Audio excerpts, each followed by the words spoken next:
welcome back. All right, so it's going to be obvious to people right off the hop that I'm not talking normal, that I'm posting my videos far later than normal, and these things are related. So I went to the dentist this morning. We had arranged for an 8 o'clock in the morning visit. We figured whatever he has planned will take less than 2 hours. We were wrong. It ended up being 3.5 hours, and it's not done, so going to have to go back in January to get... the teeth on this side are done. I had teeth that were bothering me. I did a members video about it. That tooth's now fixed, so members, yay. But yeah, the teeth on that side are fixed now. I can stop being paranoid about that. January, we start getting work done here, here, and here, and that's the fun of it. So... basically, when you grew up in the 80s, you got a lot of silver fillings in your mouth, and dentists today want to get those silver fillings out and replace them. And so that's what we're in the process of doing, as well as getting my teeth straightened out. So, still got my own teeth. So, we'll go ahead and we'll do the news video. We'll start off at the top of the board today. If the house seems really quiet, it's because the whole family's off at a concert. I'm not going to the concert. I'm going to a concert tomorrow. So, the Canucks... they're on the list again. It is interesting because I understand the criticism when people are like, it's like it's a Canucks channel. The Canucks generate so much drama all the time. There's drama on the ice, drama off the ice, drama with the fans, sometimes drama with other fans of other teams. It's just this team is drama on top of drama on top of drama, and they have struggled to entice players to come and play for them. That's been a conversation point the last couple of years where they've definitely got spots in the roster for somebody, but players don't want to come. I think they hurt themselves by not keeping Suter. I think that there's been some personnel decisions that are still a big head shake by this franchise. And I just did a video on the Canucks, but if I end up needing to do another video on the Canucks, I don't mind that. I think if Patrick Allvin at some point is decided to be the scapegoat and he's on his way out, if that ends up happening, then maybe I could do a video on the career of Patrick Allvin and where it all went wrong. He had a pretty good year there when the Canucks were in the playoffs and number one in the division, and since then, disaster. Yep, it's been a disaster, but it's the Canucks. So one of the ways that I approach the Canucks is always with they're not going to win it this year, so we'll see what happens. It's always the way I look at it. Now, other Canucks news. Quinn Hughes is not amongst the players that are on the block. So they're not moving Quinn Hughes. And Kevin Lankinen is not on the road trip for personal reasons. No offense to Yuri Patera, but man, this is not a good time to be going down to your third string goaltender. The Shelovs comments are what they are. If the Canucks were going to keep Shelovs, they would have had to have traded Lankinen. With the extension they just gave Lankinen, I don't think it would have looked good on the surface to trade him after he signs the extension. Would it have been the smart move to make? Yes. Do I understand why they didn't make it? Also, yes. They backed themselves into a corner. That's the thing. When I say, I understand why they did this, I'm not saying I agree with them doing it. That's the difference. I'll say, no, I understand. Doesn't mean I agree. So, yeah. There may be another Vancouver Canucks video in the offing, hopefully after my face gets back to being what it was. This also meant I didn't get to go to the optometrist today to get my eye checked out, so I've still got the blurry eye, and now I can't talk right either. Milan Lucic has been released from his AHL tryout. So they gave him a shot, they gave it a look, and it didn't work out. Playing for, I believe, Springfield in the American Hockey League, 5 games, just the 1 assist. Lucic... I thought it was pretty obvious his career was done after his last season. And so this attempt to come back has not worked out. But I would expect we'll see Lucic probably retire over the next couple of weeks. Unless he decides to go over to Europe and play there. But Lucic's NHL career is probably at an end at this point. Rasmus Andersson, speaking of careers at crossroads, his contract's up at the end of this season. So the speculation is whether or not Rasmus Andersson will stay or will go. He's open to either. He's been open to either the whole way, and as recently as this week, when asked, has said he is fine with taking things as they are. He's fine staying in Calgary. It's certainly not negatively impacting his play. So it definitely sounds like if Andersson wants to stay and the Flames want to make it happen, it'll happen. I think that for the Flames and for where they're at and where they're going, I do think moving Anderson makes a lot of sense. I think you could have a pretty good prospect or draft pick for him, but we'll see what happens.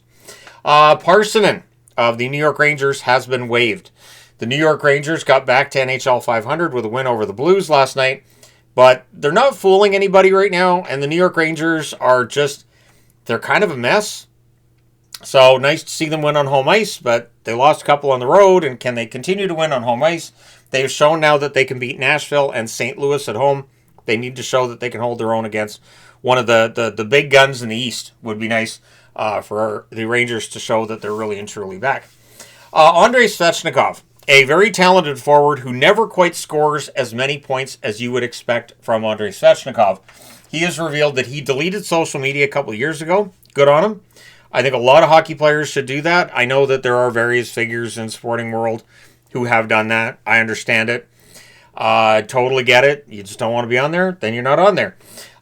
He actually finds it really easy to delete such things, is how he put it. That it doesn't bother him. So basically, teammate, yep, he'll listen. Coach, he'll listen. Management, he'll listen. Trainers, yep. Some unknown person with a first name and a whole bunch of numbers on Twitter, he's not interested. So, yeah, Svechnikov, I think, proves a point here, and I do wish there were more and more athletes who would do so. Sherratt has been fined coming out of that game against the Devils last night for a butt end on Nemitz. So Nemitz got butt ended by Sherratt. If you believe that it was not worthy of a fine, you'll be angry, and if you believe this should have been a suspension, you will also be angry. So Department of Player Safety once again doing a bang-up job, making sure everybody stays just as mad at them as they were before. The Stars have revealed their throwback to the 1999 Stanley Cup win. Can I say it's the greatest jersey I've ever seen? So it's this jersey, just black, and it's got the Kelly green on it. And I think I'll take 6.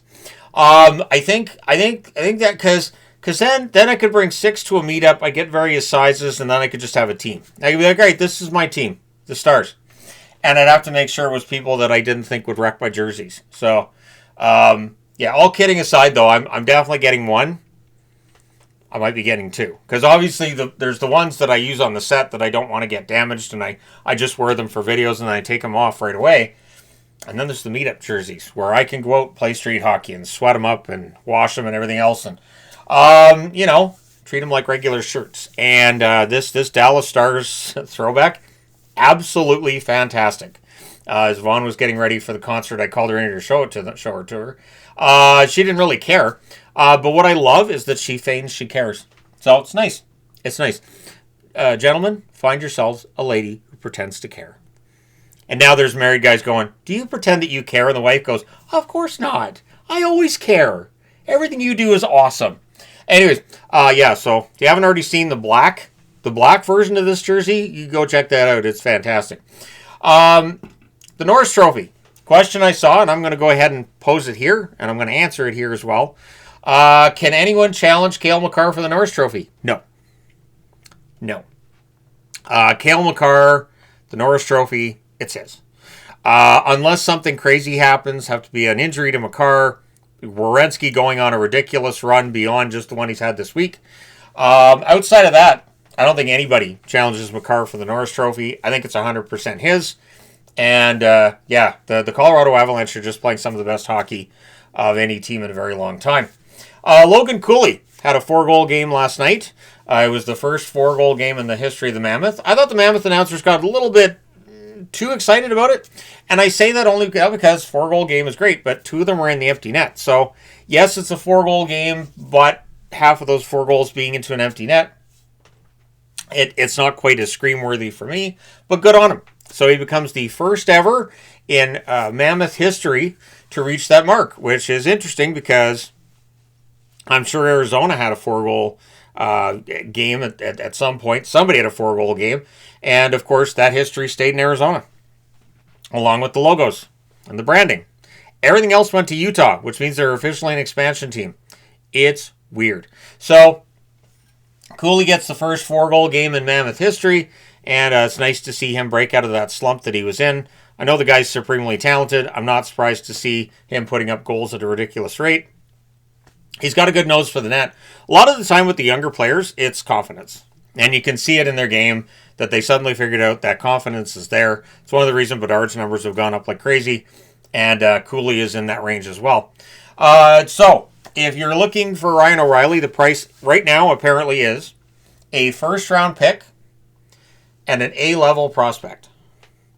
Or an A-level prospect, I think. Is it or? So, why don't I just do it this way? And or an A-level prospect. I heard a couple of different ones.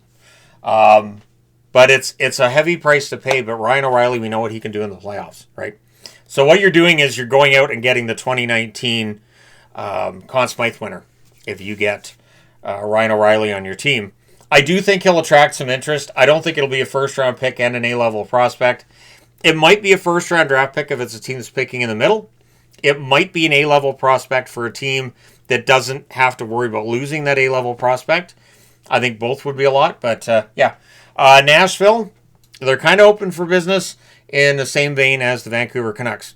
And if Vancouver offers up a first-round draft pick for Ryan O'Reilly, I'll be crying right here on the board, right here on the floor. You'll just hear sobs. I'll get my wife to click the video started, and I'll just sit down here and sob for a while. I'm not going to be happy if a first-round draft pick escapes the Canucks this year at all. So, and I know people are going to go, look at the record. Why would they do that? They're the Canucks. It's what they do. There's this really, really high-profile prospect that can go number one. And Canucks generally don't seem to have interest in those. Go back and look at drafts where there's these top guys that are available, and then look at where Vancouver's drafting. It's usually not a pretty picture. All right. Sort of like my face right now. Anyways, thank you guys so much for all your support as always. Even watching a video while I'm still... The numbness is gone out of the cheek. It's just here. The numbness is just here. But thank you guys so much for watching. Hit like and subscribe in the event that you may not have done so already. And hopefully this is all cleared up by the time I'm reviewing the Dallas-Edmonton game tonight. But I'm going to do another video as well, because of course I am. And since it's just the one game and my wife's taking the kids out to a concert, I'm going to have some fun. Do some video stuff on the channel. I'm even toying with having a live stream. So stick around. This has to clear up, though, if I'm going to do a live stream. All right. Thank you guys so much for all your support. Hit like and subscribe in the event you may not have done so already.